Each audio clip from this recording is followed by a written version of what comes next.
Fish on First Live is presented by About the Fans. We've partnered with them this season on a brand new merchandise collection featuring t-shirts, polos, hats, and other accessories that Marlins fans will absolutely love. Head on over to aboutthefans.com to shop the FOF collection.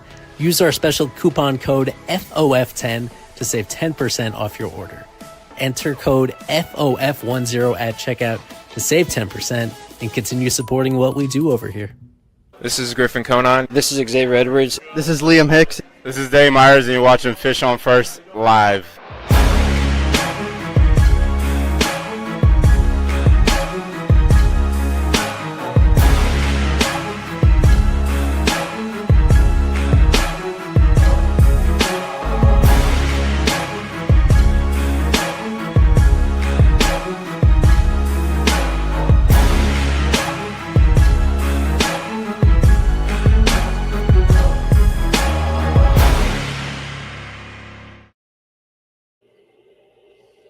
Fish on First Live, presented by About the Fans. Eli Sussman, Kevin Barral with Isaac Azut, Camera Liss, and special guest, our Phillies correspondent, Alex Carr, with us here late on a Thursday night to eulogize this 2025 Marlins team. Only now, fourth to last day of the entire regular season, getting officially eliminated from the postseason. Simultaneously, as I'm seeing on my other screen, the AAA Jacksonville Jumbo Shrimp are champions. So that's a small consolation that we may get into as the stream goes along. But a lot of the sentiments, I think, within our staff have been the same on this, Kevin, that even though Marlins will not be going to October, they will not be finishing above 500. The fact that these things are even on the table in late September is such a win, and so far and away beyond what we could have imagined for this year. I think Isaac summed it up pretty well in the tweet. If you would have told any of us that the Marlins on, what is it today, September 25th, would now just be eliminated from the playoffs or playoff contention, you would think we would call you crazy, because this team was projected to lose 92 games per Fangraphs, only win 69 games, nice. And this was like, the team on paper looked really bad. Like, you looked at the team, no one would have expected Kyle Stowers to do what he did. Sandy Alcantara, the second half that he's had has been really refreshing to see. I mean, Yuri Perez coming out of the gates looking pretty fine, fine for the most part, has been good too. Like, a lot of guys have really entered this, such a young team with a lot to, feel so good about for 2026. Marcy, then you also had Gus, the way he came into the fold pretty early on in the season. Like, the fact that this team could potentially win 80 games and finish 80 and 82 if they sweep the Mets would be awesome. And it would, I mean, regardless of what happens this weekend, like, the Marlins are on the right path. I think they're in the right path for the sustained success. And I think it's even worth saying that next year they could potentially contend, for that NL wildcard spot and start from day one instead of, all of a sudden making a miraculous comeback, sweeping the Yankees, winning a ton in a row, and having to kind of claw their way back up and maybe make some moves in the offseason. Nothing special, but something, fine-tune things here and there and compete in 2026. It's certainly, I think Krutchik said it, maybe put it on Twitter, like, the window's opened a little bit earlier than I think we all expected it to be. We were all expecting 27, maybe 28. 2026 looks like a year that the Marlins could compete, assuming – we'll talk about it more, but like, the rotation looks really good. A lot of the position players, obviously, they're coming back. There's no impending free agents, just given how young this team is. So there's a lot to be excited about with this season, the work that they did, and us obviously doing quite a bit. It's cool to see. I'll tell you what, one thing that is great about the construction of this lineup is that, unlike in years past, like, they actually could spend a moderate amount of money on one free agent, and it would actually make a pretty big difference. I feel like in years past, I was not against signing a free agent, but I just always thought, like, okay, the team has so many holes that you would have to spend tens and tens of millions of dollars to plug them all up. This team really only needs a first baseman, and defensively, you'd like a catcher. You can get that. You can plug that in by only spending like $5 to $10 million in free agency next year. It won't take much. They've developed so well. that really, like, if you look at the starting lineup, like, I think 6 of your 8 positions are filled for next year. Mm-hmm. What I want to give, not to like summarize this season too completely, I want to put some focus on this particular game because I got to give Clayton McCullough credit. He managed this like it was a playoff game. And I know, Kevin, I want to go back to you really quickly because you and I kind of disagreed on how the way he handled it. Like he gives Jansen Junk pitches really well in this game, but the team falls behind by 1. They go to makes a really quick hook to go to the bullpen as soon as possible. Doesn't want the starter to go a third time through the lineup because they need to win the game.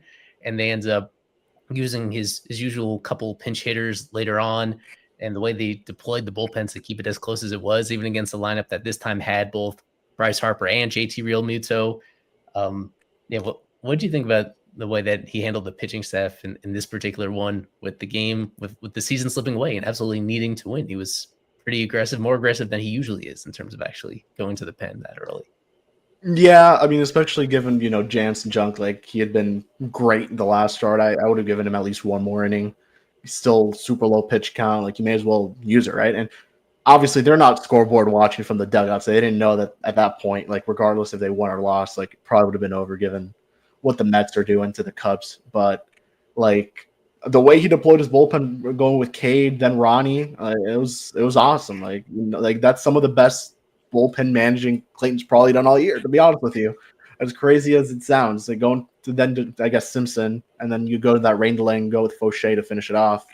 So yeah, good start for Jansen. Really, it was just quick outs. It wasn't much anything special. It was just really working the order pretty quickly, and really the only run was a ground. It was a ground out like RBI. There wasn't really much to it. It was really in the first inning, and after that he retired 8 straight and looked pretty good. And he struck out Schwarber at the beginning. He limited the damage too. So credit to Jansen Junk finishing out the season on a high note. We're kind of talking about this, like the fact that the Marlins got 110 innings of a 4.12 ERA with a 3.1 something FIP, 3.15 FIP out of a minor league free agent signing that honestly nobody expected much out of. Really made a name in spring training. Really didn't make the rotation because he got hurt right at the end of spring training with some back thing, but came out of the gates in AAA, looked awesome. Marlins call him up right before the Angels series and kind of in that bullpen long relief role, but looks really good there and starts right after that. And he's been great. I mean, really maybe 1 or 2 blow-up starts. Had the injury towards the end of the year where many thought maybe that was it for him, but got to give a lot of credit because, I mean, we'll probably talk about Ronnie, who just reached 95 strikeouts on the season.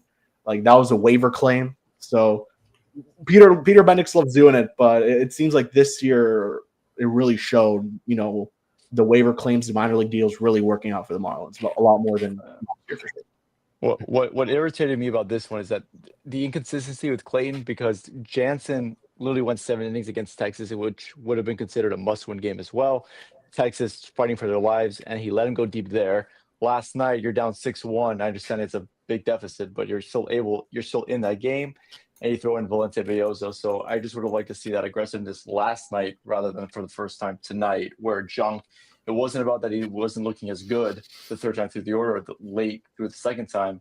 It was just purely about the analytics about the third time through the order. So I just don't like the inconsistency, but other than that, kudos to him. He has been managing a little bit more aggressively.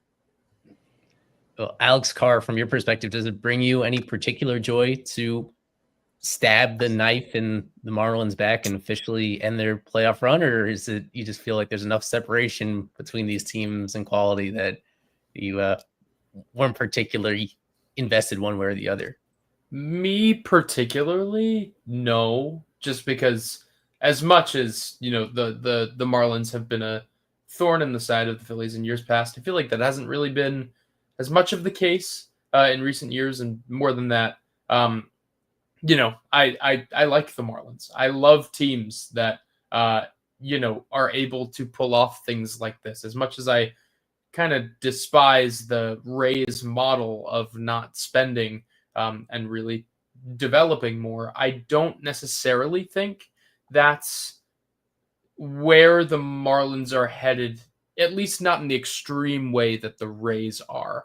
Like Krutchik mentioned before, first base is an easy spot to fill these days, in free agency. And while I disagree that that's like the only thing that they need, I think this team is still a long way away from, position player quality to really compete at the same level as some of these other teams in this division.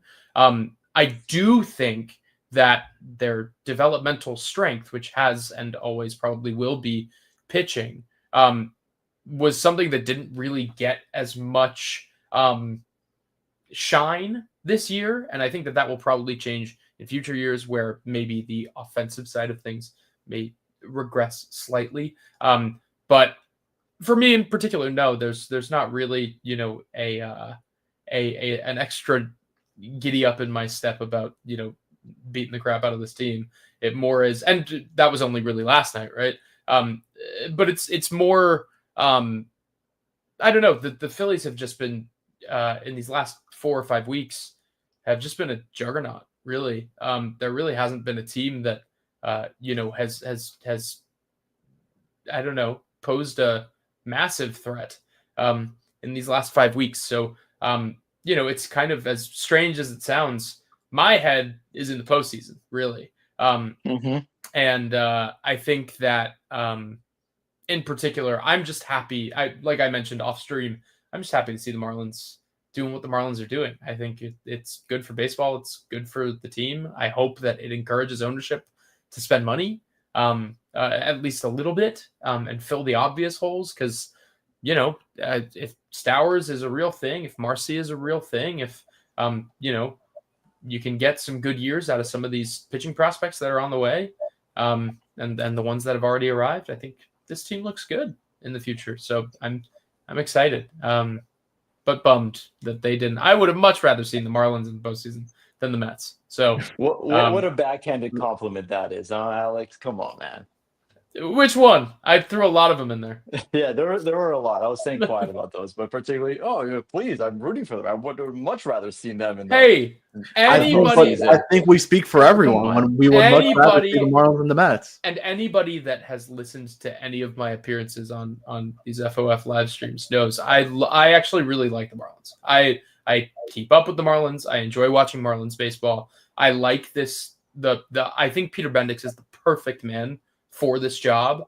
I definitely questioned some of the early moments of his tenure, and I still think there have been some mistakes. But I think that in terms of how the Marlins want to play baseball, I think this makes all the sense in the world. And I think the Marlins are going to be in that same Rays category. I don't think you're going to see this team go out and spend massive amounts of money and, really vie for division titles all the time. But I do think that you will see them play consistently solid baseball. They will play fundamentally sound, probably pitching first most of the time, baseball. And I think that that's a really cool model to build off of. And so I love those kinds of teams, and especially the Marlins. I've had a soft spot for a while. So almost the moment we went live is when the Jumbo Shrimp defeated the AAA Yankees team, Scranton Wilkes-Barre, to win the International League title. Should just on that note, some of the guys that are there that are going to be Marlins next year at the big league level, it starts with Joe Mack, of course. And when you look at the inconsistency of the way that the Marlins handled this playoff run down the stretch, one thing you can point to is that if they actually were invested in winning as many games as possible, they would have called up Joe Mack, mainly for the defensive purposes as well. The fact that Augustin Ramirez was the primary catcher for this team for the last 2 months, it didn't do any favors for his bat either. And people can remember pretty clearly that his defense just has not improved whatsoever over the course of the year. So that's one kind of common sense thing they could have done if there's a real premium on winning games. But as we've kind of told our audience throughout the stretch, they prioritize the future, the longer term as much as possible. And they want that extra year of club control. He will be up next year. He'll be up very early next year, but not here yet. And Kemp Alderman was the big prospect storyline, especially of the last month or so, the regular season. He just got better and better and better at AA, hit the ground running at AAA. He had the go-ahead home run for Jacksonville last night, or was it? Yeah, I think it was in last night's game. He had a 5 strikeout game in the first game of the playoff series. We don't mention that. We don't talk about that. The rare one too. Yeah, but yeah, so he'll be up early next year. Well, we'll see, because it's the Marlins have, Alex kind of references, they have a good problem to have when it comes to the outfield, starting with Kyle Stowers and then Jacob Marcy right behind him. They have a lot of guys that are going to be jostling for playing time in a third spot, assuming that Marcy and Stowers play every single day, and Kemp is near the top of the list of one of those guys. And then on the pitching side, it was good to see Adam Mazur finish off his year on a high note by pitching 5 scoreless innings in this deciding game. It was closed out by Josh White. I've been very high on Josh White.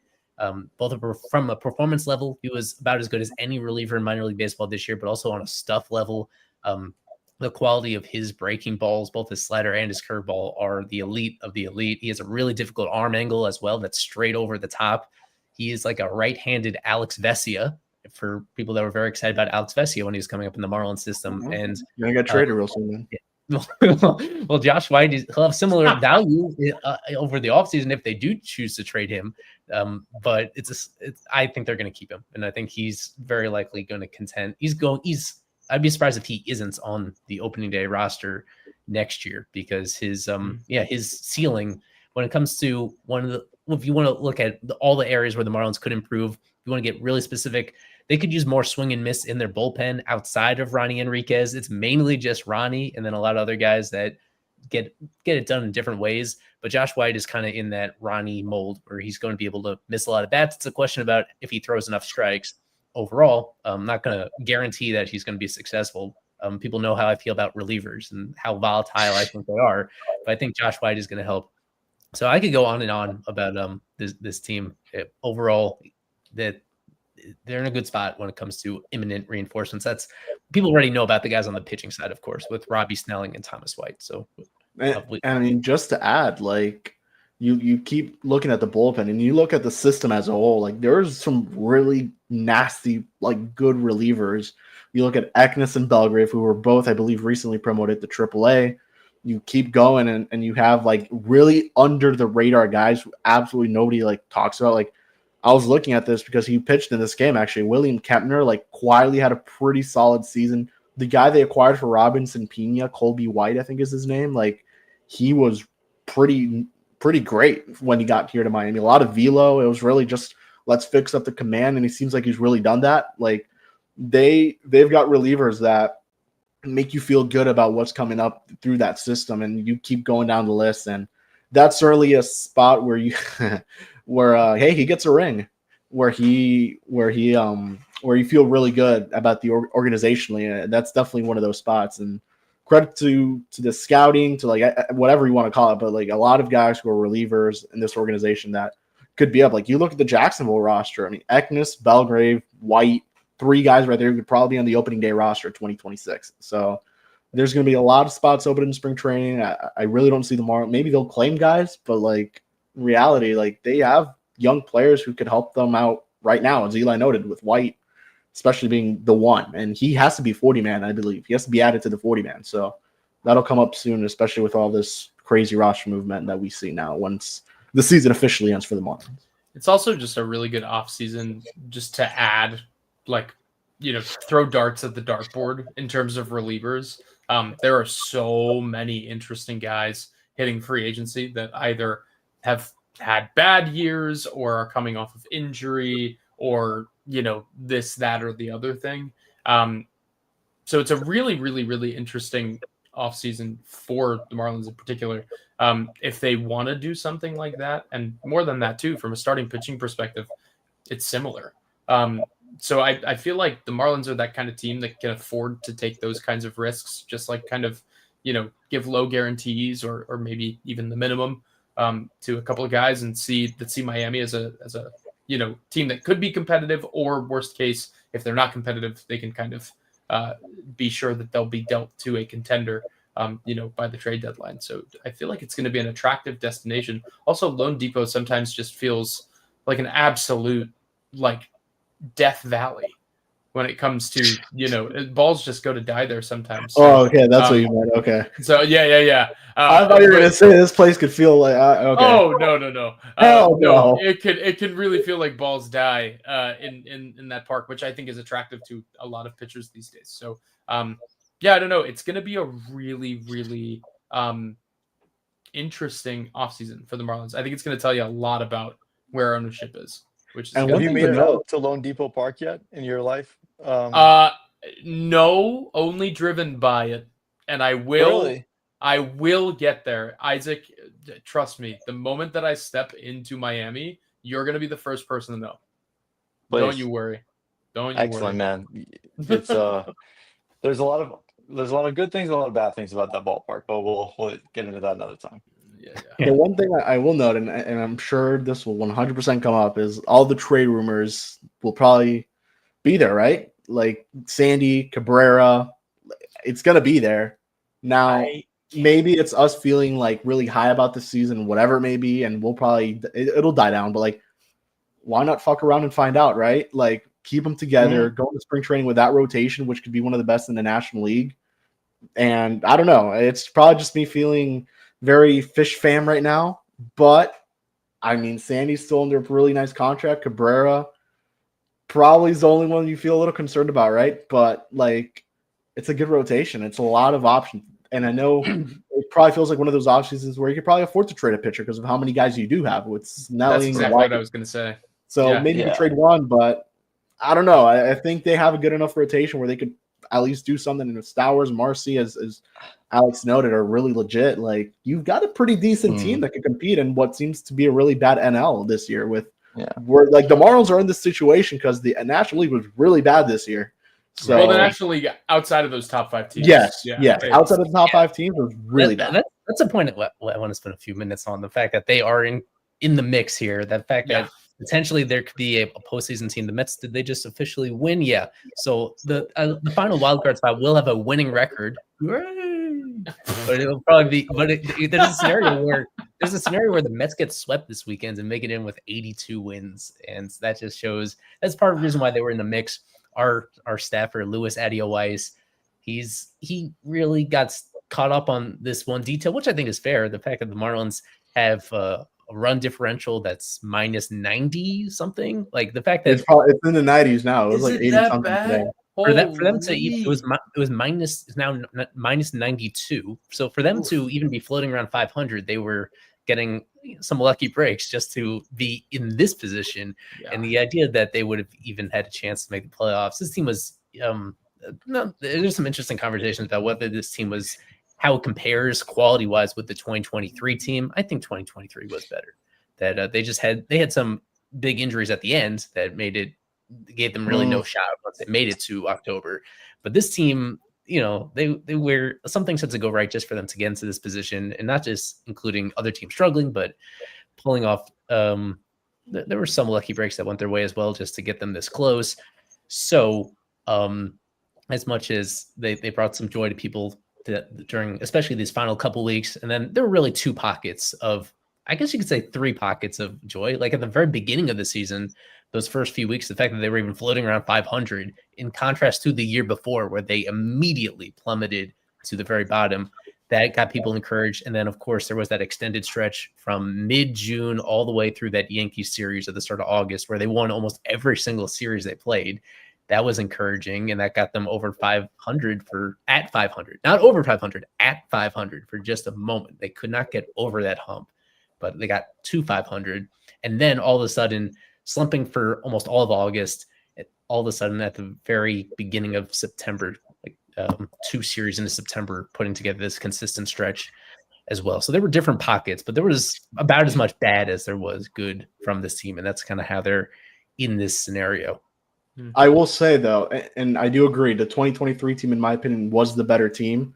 But don't forget, that 2023 team was so lucky. Like, I think even luckier than this team. And that was the voodoo team, right? That was the voodoo team that they pulled wins out of their ass. Like, I don't know how some of those wins exactly. And if this Marlins team would have made the postseason, it would have been the worst.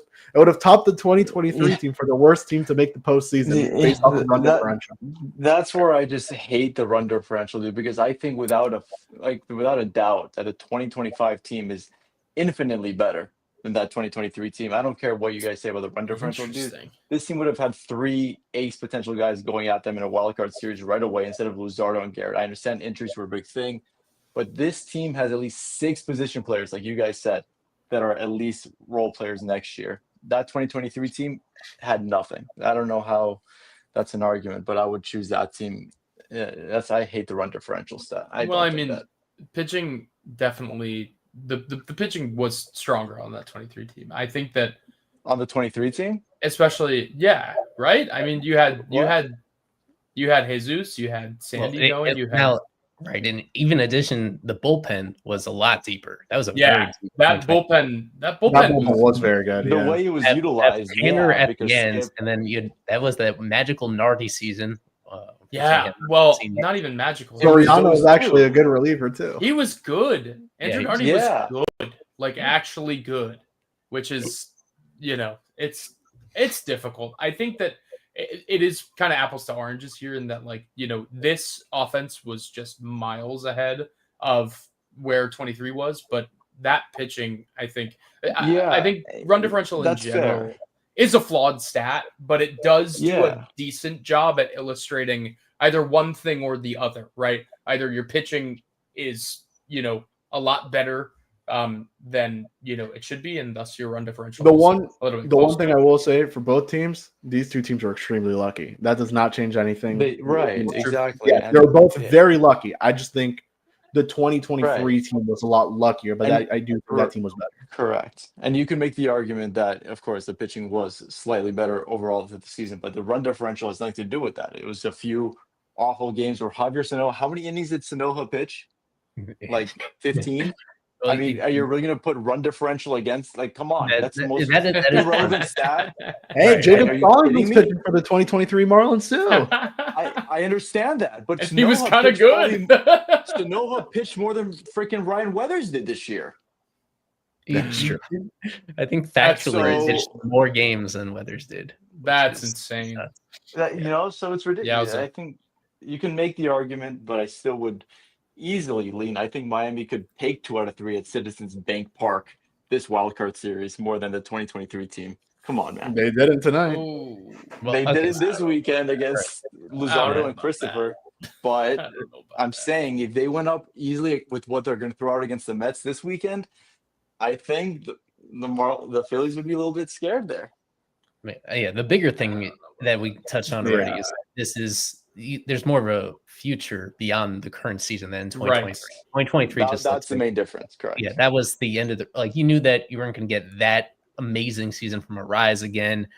You knew that Jorge Soler was great that year, and all he left. He was going to leave in free agency, so he was going to be gone. And from the farm system perspective, they had to trade several guys at the deadline just to put together that team. It was one of the worst systems of baseball at that moment, whereas right now, certainly top half, if not top 10 farm system in the league, with a lot of guys that are, as we touch on, one level away, and their debuts are imminent. And then also the fact that so many pieces of this team are rookies, so many rookies that you naturally expect to improve. Not all of them are going to have linear development. Not all of them are going to take a step forward next year, but some of them will. Some of them will.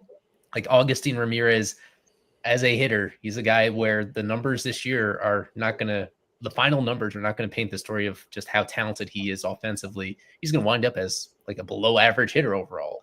But in the ability that he has, like he's a guy that his numbers could take a pretty huge step forward once he's not catching, and also just once he has this extra experience to hits some baseballs that honestly it feels like he defies like the laws of physics sometimes. He's so gifted in hitting balls that are not even close to the zone hard, which is very that like Pete Crow Armstrong kind of thing that we're seeing of late, where guys can just somehow put good wood on balls that they shouldn't be able to put good wood on. He's up there with just some of the most talented, I guess, hitters in which when he makes a mistake, it turns out to be a good result, which is really he's so exciting to watch. But I think the coolest thing about this team is even if because I look at this roster overall and I say like there are definitely guys that could be role players next year.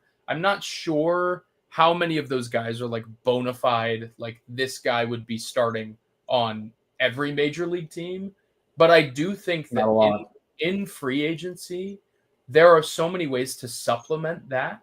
And if you like, especially if you lock down first base with, I don't know, Ryan O'Hearn, something like somebody that's like still young enough to, you know, provide some extra juice, but not, you know, too old and like you don't want to sign. Yeah, I mean, Eric Wagman's right in front of you, man. Come on. Oh yeah, I genuinely thought that was going to work out for the Marlins, but I mean, definitely didn't. In what way? He was one of those like peripheral darling guys that like so many people were like, oh, watch out for this guy, watch out for this guy. I heard his name so many times. I know a lot of people in my like Phillies circle wanted to take a flyer on him, just as like a I don't know, a utility bench guy. At the bank would have made a little sense, honestly.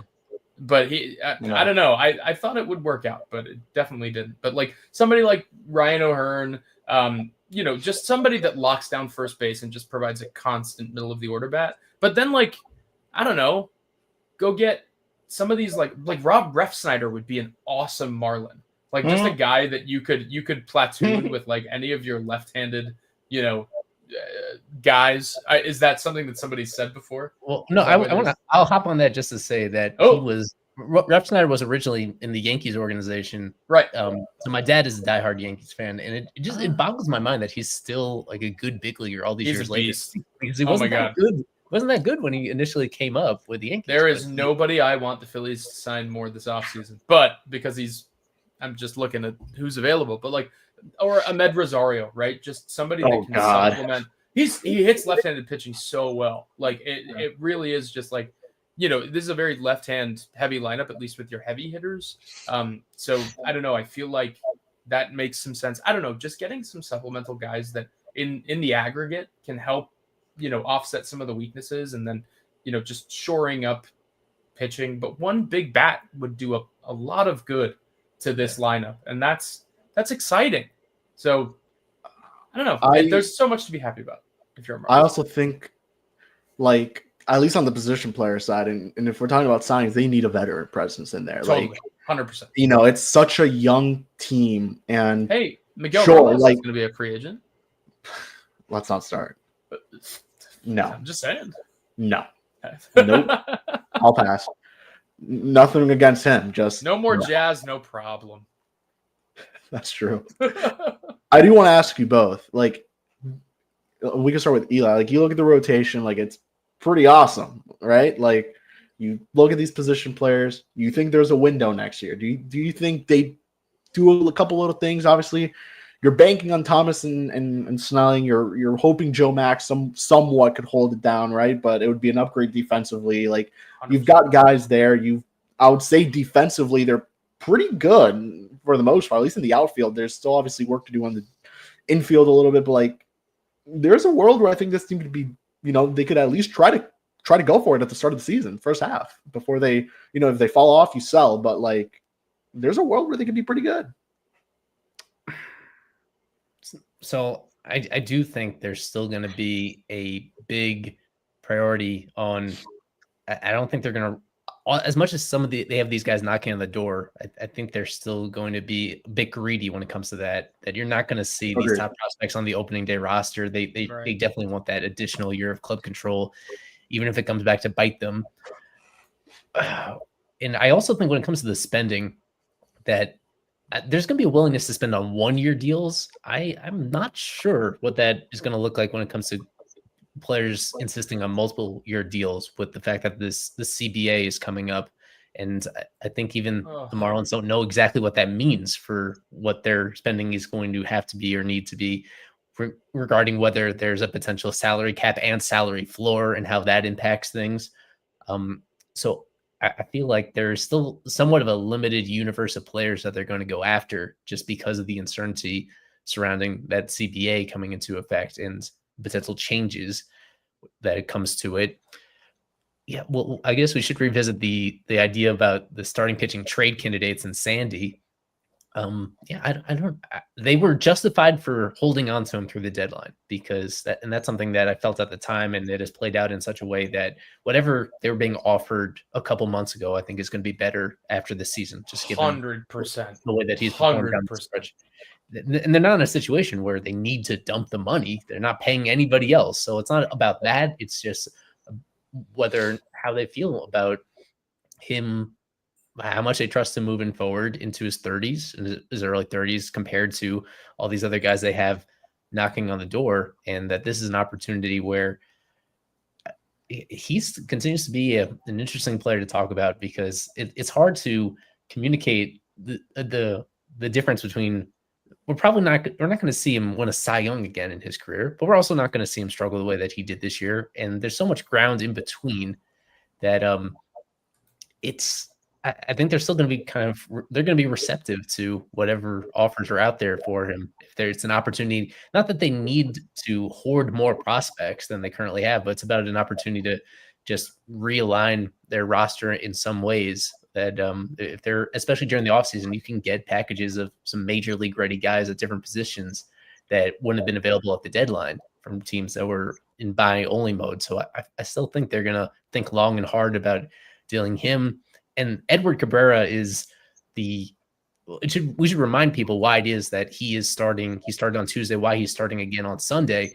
And it's because I don't think even the team knows exactly where they stand with his elbow situation. The velocity is there. That's fine. So it's clear that the UCL is not torn or anything at this point, not fully torn, I should say, in a way that fully disables him, but it is still a sprain. It is still the same progression that Sandy went through 2 years before, where there was that scare when he was building up during this throwing program the last few weeks. Everything went fine, but they want to really stress test that in-game action as much as possible before the end of the year to determine what you're going to do about that, whether it is they feel that some sort of surgery is needed anyway to get him back. Is he actually going to be effective pitching with a little bit of damage in his elbow, or isn't he? And that's why there's still something at stake for them in that final game of the season to see him perform again, and just whether he's able to tap into his full velo, but is he able to really execute his pitches in a way that is, measured up to the guy that we saw through most of this year, and then what that means, because he's the guy that would have even more trade value than Sandy does if teams are convinced that this injury scare is behind them. And he's the only part of the Marlins deadline that confused me. I feel like you had a pretty opportune moment to deal a guy like Eddie Cabrera, and to not do so felt either a little too optimistic. Maybe they weren't getting the offers that they were looking for, but I kind of doubt that. No, that's what it was. Really? Because that surprises me. So I feel think it was just more in the sense that teams just weren't totally convinced that he could do this through the entirety of a full season, which he proved he could, right? I mean, maybe one blow up start after that, maybe, but and I also understand. Yeah. I understand teams being concerned, but I also think, as far as options went, there weren't many that would be better for probably the price that you would be paying. And also, worst case scenario, you do the thing that the Marlins have refused to do, which is move him to the bullpen. So I don't know. It's a very I don't know. That was the one that confused me a little bit. I felt like it was a pretty opportune time to move on, and they didn't, which is interesting. But I mean, he has another year of control? 3 more years. Oh my God, that feels like an inane amount of control. Yeah. That's wild. To touch on that, he's been in the league forever. I was so low on Eddie in recent years, a lot because of the durability concerns and the control issues. And I'd come around watching his performance really closely this year. I'd just come around on, I wasn't convinced that he was going to stay healthy forever. That's always part of it. But the performance changes he made and the sequencing, especially the sequencing, I thought he's the best pitcher this is a whole other topic about now the pitch calling changes coming from the dugout and how that impacts things. But getting his pitch calls from his catcher, like I felt him more so than any other Marlins pitcher that he got the most out of the way that he sequenced his pitches this year. And his ability to command those pitches was the most important thing. But he just had some beautiful sequences this year, becoming a much more polished pitcher than he was even last season. In a way that that part seems kind of sustainable to me. But yeah, it helps when you have as gross stuff as he does. I mean, that changeup has always been a darling. So it feels like, I don't know. That surprises me that they didn't get good offers on him, because I feel like he's just always been, that adjustment away since he came up to the bigs. So it's really, really interesting. I think it's also just like maybe mental part of it for him, right? Like you look at the years past, like it was just a different Edward Cabrera this year in the post game. Whenever you saw him around, like it was just different, And I think part of that was just how, like, I think that impacted the way he pitched. And I think you look at the way he was out there, like when he had to go through some tough moments in the game, he kind of stayed composed and he went out there and did his thing and he got out of it. There's a lot of moments where he had a lot of, issues on the base paths or whatever it may be, and he got out of it. And it was, you would have said the Edward Cabrera of, just last year would not have gotten out of that. So a lot of credit needs to go to him. I don't know how much of that is maybe having guys like Sandy now along for a little longer, or who knows what it may have been, right? But they certainly got the best out of him this season. And obviously, you think of Cabrera the last couple of years and you tell yourself, you have to have that concern going into next year. Like, who knows if he goes back to what he used to be, right? But I don't really see that being the case. Now, if you have the opportunity to trade him, you probably should, right? And that kind of goes back to what we said of you could probably afford to trade a pitcher. Now, not to trade the one with 3 years of control, but we were saying it 2 months ago that they should trade Cabrera regardless, right? And with the injury concerns now, I feel like that's if he comes out of this start looking great, yeah. But I completely forgot about, somebody just left a comment about Braxton Garrett. And I'm like, how is he doing? Like, is he still on track is he going to pitch next year? Well, this is, I guess, not confirmed on a certain number of levels. We've heard, rumblings that his fit with this team moving forward is very much up in the air. And that's sad. The last time he updated his progress in detail, he sounded really optimistic about where he would be. But there's just haven't heard anything since then. The guy who I haven't heard anything about is Nardi, by the way, which is insane. Yeah, that's a lower thing. Yeah, but like for it to be a back injury that keeps you out for the whole year, it was a back injury, right? Or what I'm missing? It was a back injury. He saw. Yeah, that's insane. The timeline that I have is that he had that back injury in spring training. He thought he was close to pitching in rehab games, had a setback. He saw a doctor, a specialist, like about 4 months ago in late May. He goes to see a specialist. I think he got some sort of they didn't tell us any sort of procedure that he got done, but I think he got I'll have to get the exact verbiage of this. Like, I think he just got some sort of shot to relieve the pain. Cortisone shot? Do I have it? We're not doctors. We don't know. Yeah, it was so long ago that I even removed it from the injury. We should get Carl on to tell us. He did start throwing since then, but never progressed to the point of throwing off a mound, as far as we know. So he never even got close to a rehab assignment. He tried to start throwing like in August, and did not go particularly far with that. So those are a couple, but that happens. That just happens with pitchers sometimes. That's just part of the game. Is some guys, little things can spiral into bigger things. So but that's a big question mark, especially with this team, because as we've covered throughout the year, they've just had so little left-handedness on their entire pitching staff all season. They burned would have been great to have, I don't know, some kind of southpaw, some kind of guy pitching out of the rotation. Maybe having a 18, 19-year-old shortstop at high A and an outfielder at double A. I know that guy. Yeah, I already had him loaded up, and you were the one. We did speak to you shortly after that trade was done, and your take on that has aged beautifully, because Luzardo had by almost any measure, a career year this year. There was some weird inconsistency, but overall finishing on an extremely high note. And what he did in his last start in this particular series was just more of the same that we've seen from him. He might get the ball in the game too.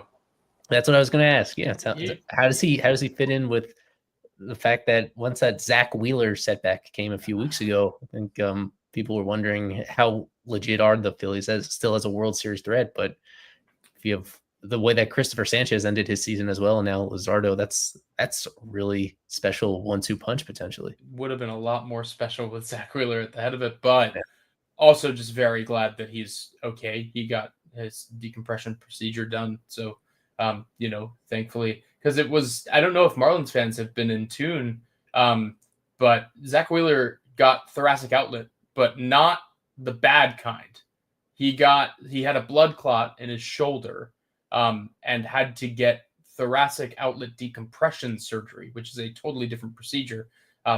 Basically just trying to free up the flow in the shoulder, which is crazy. And obviously blood clots, for anyone that has had to deal with one before, I haven't, thank God. But those are serious things. They are really dangerous. So the fact that it stopped becoming about his health as a pitcher and as an athlete, and more about his health as a human being, which, thank goodness he's okay and seems to be recovering fine.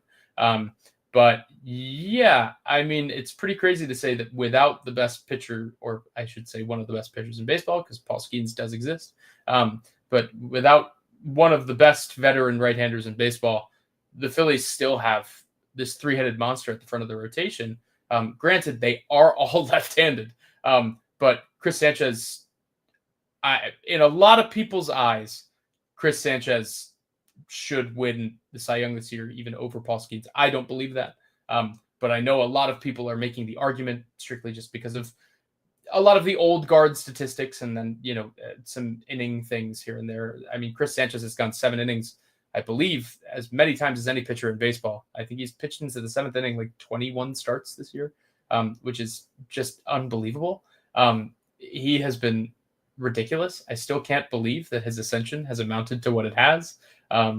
It's crazy. It is just a modern marvel. But Jesus Luzardo could very well get the ball in game too. I don't know if anyone's ever looked at his peripherals from this season, but I mean, in every single metric, he grades out in the top, 15 percentile of pretty much everything. That sweeper has just changed everything for him. He's filthy. He's absolutely gross. And now that they've cleaned up whatever was going on with him earlier in the season out of the stretch, I mean, he just looks borderline unhittable most nights. And you'll have that odd game where, he'll have a terrible first inning and then he'll come out. I mean, he had a game against the, oh goodness, I'm blanking on what team it was against, but he got killed by the Blue Jays. He came out. So he came out in the first inning, let up 4 runs. I think it might've been the Cubs, let up 4 runs against a team. And then proceeded to pitch into the 8th inning, pitched 7 perfect. Oh, this was like last week. Yeah. Yes, 3 weeks ago. Seven perfect innings. I've never seen anything like it. And I think it really displays what kind of guy Jesus is. You can all attest to this, because you've had a lot more face to face than most with him. But he's such a mild-mannered and wonderful human. But on the mound, that guy is you really see the bulldog come out. It's really, really, really cool. And the Phillies are just blessed. They are blessed to have been able to, not to throw any shade towards, the Marlins FO, but I think they pulled the wool over a lot of people's eyes when it came to Starlin Caba. He's the greatest minor league defender I've ever seen. But they have a knack for finding these guys with really excellent contact ability. And so that's crazy work down there in the comments. But they have this ability to find, like they did it with William Bergoya Jr. as well. With the White Sox in the trade for Tanner Banks. William Bergoya Jr., his slugging percentage is lower than his on-base percentage. throughout like pretty much the entirety of his White Sox tenure. And they just have this ability to find some of these high contact guys, and they put up good numbers in the lower levels, and they are able to kind of pawn them off for things of value. But yeah, I think a lot of people feel like they really maximized they sold at the perfect time on Starlin Caba, and unfortunately, I think the Marlins are getting the short end of the stick there. But yeah, Luzardo kind of has saved the Phillies here. They with Zach Wheeler going down, if they did not have him, it would be a less than trustworthy Aaron Nola going in Game 3. And he's had a really hard time this year. Everything looks fine velocity wise, just the command is really struggling for some reason.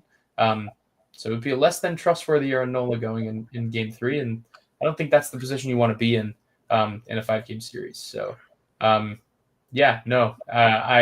really thank you to the Marlins. It's probably the one negative thing about their season this year is this trade. And honestly, honored to be a part of it. Honored that can be the one stain on an otherwise pretty, and Eric Wagman. That can be the one or two stains on a otherwise really encouraging season. Yeah, if anyone wants the Marion Boyd update, he was actually a league average player through, what was it? By one metric. 101 games played. He had a 100 WRC plus. By one metric. Yeah. Yeah. Is he still a journey in center field? It wasn't anything particularly. Now, I can count with my fingers the amount of extra base hits Starlin Caba had this year, and he was hurt for a long time, actually, for a very long time. It was like a thumb sprain. Yeah. It was like on his non-throwing arm too, which is crazy. Yeah, but his thumb, he missed a couple months, and at the very end of the season, it might have been something minor as well. So that's why he's going to the fall league. So we'll see him there. Good. I'm glad.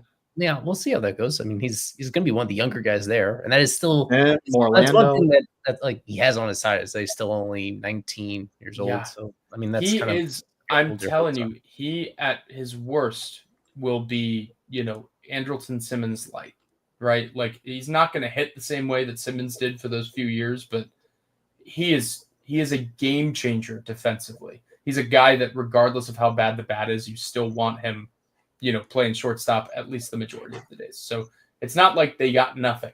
But they definitely could have been better. But yeah, that'll be really interesting to watch. Actually, I love watching him play defense. So okay. Now, a couple things before we get out of here, I should show everybody an updated race at the wild card picture and where things. Come on. I just want to. It's over. Just to show where. Also, can I take this little lull to pour one out for prediction time?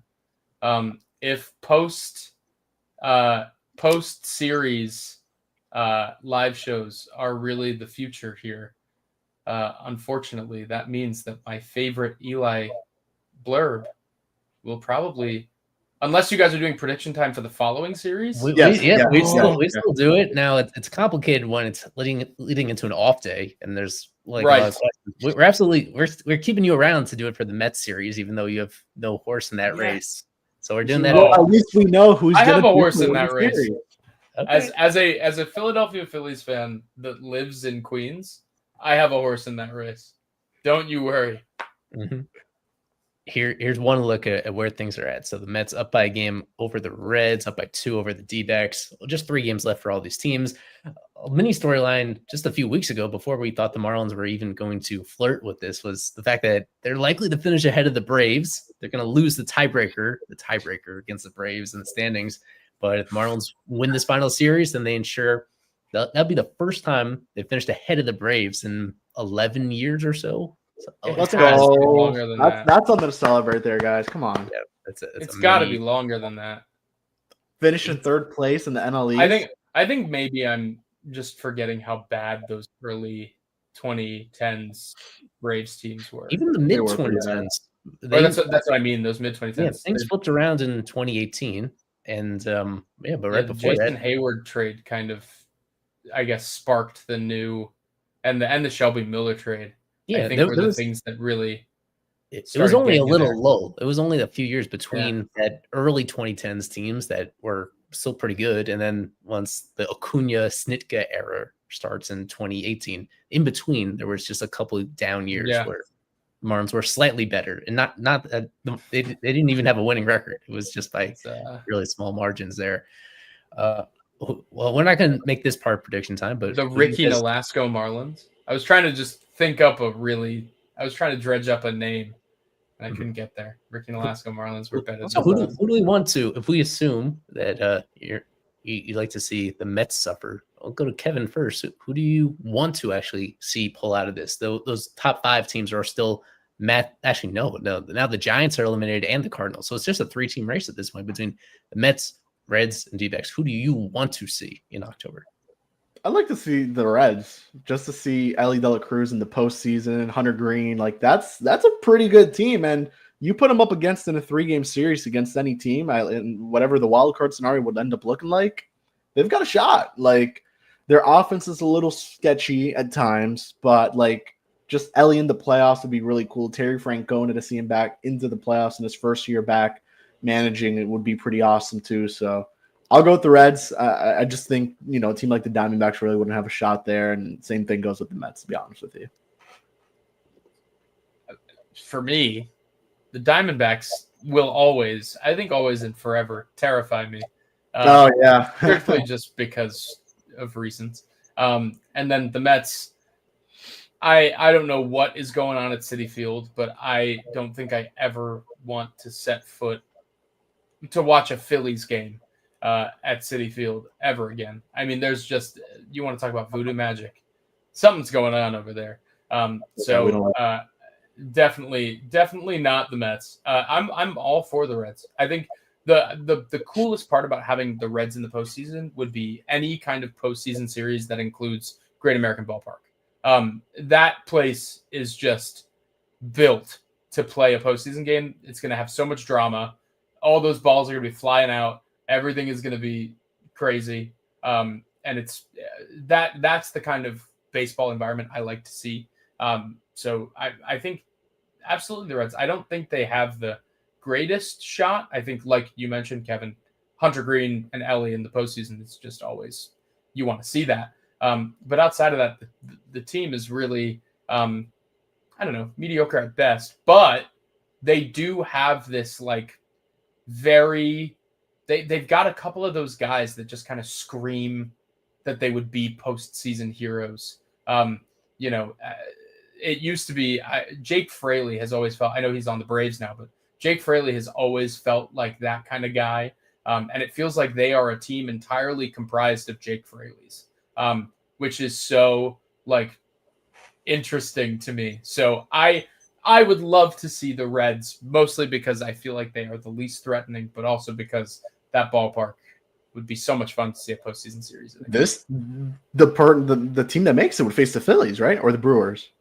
The Phillies. Well, so Phillies have a first round bye. So okay. It's the Dodgers. Oh, it would be the worst division winner. Yeah, right? Crazy to say that it is the Dodgers. But then the winner of that game would then go on to face the Brewers, I guess. Yeah, I guess so. Yeah, I mean, Reds have a really nice pitching staff. Green, Lodolo, Littell. I don't know how he's been since he's gone there. Andrew Abbott, I know, was a top prospect. It's been fun.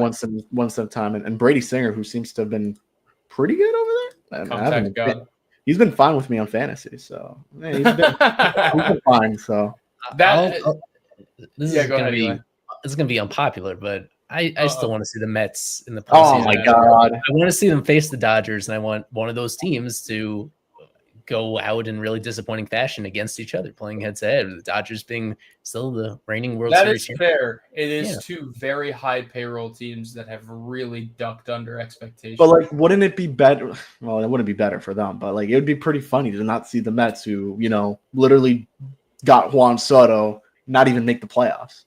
I would love to see the Dodgers just it would be cool to see a team like the Reds, who kind of built it within, or whatever you want to call it, make these moves. They made moves, they made free agent signings, make it. And same thing goes with the Diamondbacks, to be fair. I mean, although they sold at the deadline, which sucks for them, But there are a couple massive holes in their roster where a lot of holes. But they're yeah, just- if they make the playoffs, that would be insane.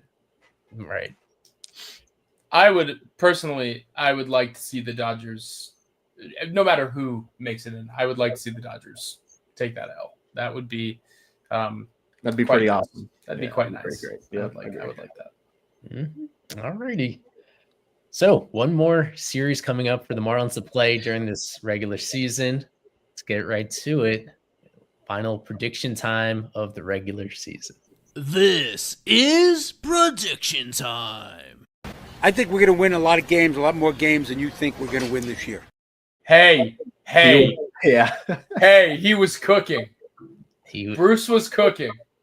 15 wins ahead of last year's Wow. team that Marlins have was still a opportunity to add to that total here during the final stage of the season. Final 3 games against this Mets team that is playing for plenty.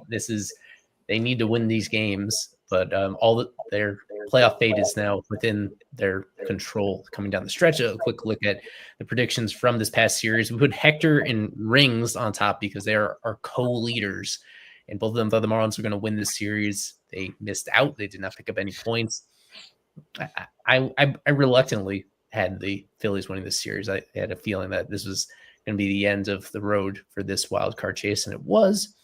We appreciate everybody all season long for making predictions with us, our staffers, our super subs, and our live stream guests like Alex right here.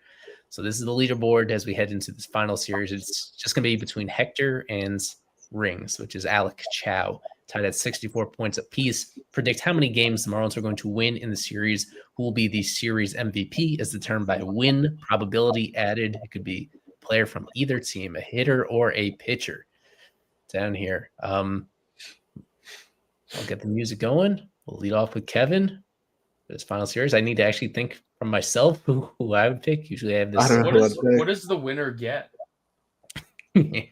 I'll think of something. Maybe some merch, some Fish on First merch. Awesome. That would be pretty good. That'd be really cool. Nothing too fancy there. A Fish on First prize pack. Mhm. So yeah, 3-game series. Oh my god. Okay. Come on, play the music. We have a recap. I did not think it was entering September 25th, just like the Marlins did not think they'd be in this position going into today. But I'm going to go with the Marlins sweeping the Mets, sweeping them out of the playoffs. And just because I want to have some fun with this prediction time, I'm going to go with everyone's favorite, Eric Wagman as the series MVP. Alex Carr, your predictions. I am going to predict the same thing as Kevin. I want a Marlins sweep. I think the Marlins have a little bit of voodoo magic left in them, and I think they want to play. Parade Rainer a little bit. So I will say the Marlins sweep the Mets. I will manifest it. I don't know. Let's get some redemption for my boy Troy Johnston. Let's let that guy eat for some series MVP. In reality, I don't know. Maybe Griffin. Good pick. Alex Carver is smiling right now watching that. No, maybe Griffin Conine. I think Griffin Conine back off the injured list. He looked great for a little bit there until he got hurt. So I'll say Griffin Conine because I don't even know if Troy's going to start every game. So let's go Griffin Conine. Carver's still smiling. Yeah, there you go. I'm going to go conservative with this one. Marlins only winning 2 out of 3, but taking the series nonetheless. It is 2007 all over again. The Marlins are going to do enough to spoil the Mets for making the postseason. I wouldn't mind seeing the Mets in the postseason, but I think they're going to fumble it away at this very end. And riding with Kevin, MVP Eric Wagman. We have given him shit for so much of the season. No offense, not on a personal level, just from a baseball roster building aspect, and he has stuck around this entire year. One of only a few guys on this entire team that has made it from wire to wire on the active roster. Mets are going to start at least one lefty in this series, if not 2.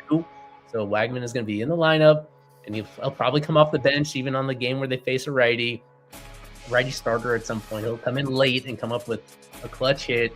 So I think Eric Wagman finishes his turbulent rookie season on a high note. The Marlins get to 79 wins. If by this franchise's standards, that is one of the better seasons in recent memory. The Marlins have a lot to be proud of here, and this will be a whole lot of fun regardless. So I hope you guys make it out to Lone Depot Park to see this wrap up this weekend. They're expecting big crowds, apparently. What's the projected rotation? Is it Sandy? It is Sandy, these Yuri, guys Cabrera. in this particular order: Sandy, Yuri, Edward Cabrera. Come on. Yeah. Come on. It's game over for the Mets.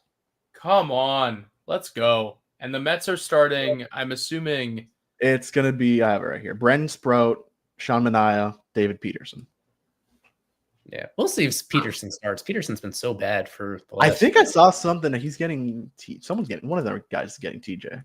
That sounds That sounds like sweep taking out those Brewers. That sounds we winnable. know what we're doing. All of us have. That sounds winnable. Yeah. I didn't even know that those were the projected rotations. I'm just you're just manifesting. Picking off the vibes. The vibes are pointing in one direction. Despite this loss tonight, despite having nothing left to play for, they have something left to play for. I would argue they have spoiler to play for. I think that they're gonna want to. It would be pretty cool to be the Marlins and to be, to have the Phillies be the only team that makes it out of your division. Like that kind of puts you on a similar playing field. Yeah, I don't know, at least morally. We can finish on that note. It's mind-boggling that potentially there'd be only one team coming out of this division that is crazy. Many predicted this too to be the best division in baseball at one point, or most competitive at least. So the fact that the Phillies could be the only one it says a lot. But I do think it's like you also look at it. The Braves were really hampered by injuries. The Nationals massively disappointed, in my opinion. Yeah, but also how many years are we gonna keep saying that the Braves are hampered by injuries? Because it's the truth, though, right? I mean, Strider. As much as I'm not a big fan of him, Acuna, they got him back. I mean, they did, yeah. They got at that point it was too late. Strider back. They got kind of, but I mean, I guess for Strider went down right away too. For Acuna, it was. I mean, I don't know. I think the big thing to take away there is the Braves definitely don't look as agreed lead a team as they once did, and all of those guys are locked up for most of them, 2-digit deals in terms of years. So at least Drake Baldwin's winning Rookie of the Year, probably. I hope not. If he does, that'd be one prediction I actually got right from the preseason. But I think Cade Horton is going to win. I think Cade Horton should. Oh, okay. Yeah. I hope. Oh my God, I hope. I don't want the Braves getting an extra pick. Oh my God, that's true. They that would make me very sad. Go Cade Horton. Very sad. Cade Horton.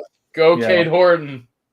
Yeah. Well, we'll wrap it up right here. Eli Sussman, Kevin Burrell, Isaac Azud on with us earlier, and our Phillies correspondent, Alex Carr, as well. Good luck to you guys in the postseason, a team that is really well set up to go far. And congratulations to the Marlins. On anybody out there that is disappointed in tonight's result should just take the day, mourn it a little bit, right? But then look forward to what 2026 is going to offer. I mean, this team looks just as competitive as, some of the other, or maybe is a few steps away, but was able to keep pace with two really, really, really good teams in the Mets and the Braves this season. And that's that, luck or not, that's a lot to be proud of. So build off of that. Super exciting.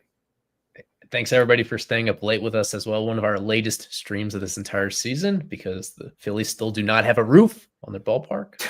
Maybe they get it's a joke the Marlins like to make, trying to shame every team for not having a retractable roof and all that stuff. A nice comment for Kevin on our way out.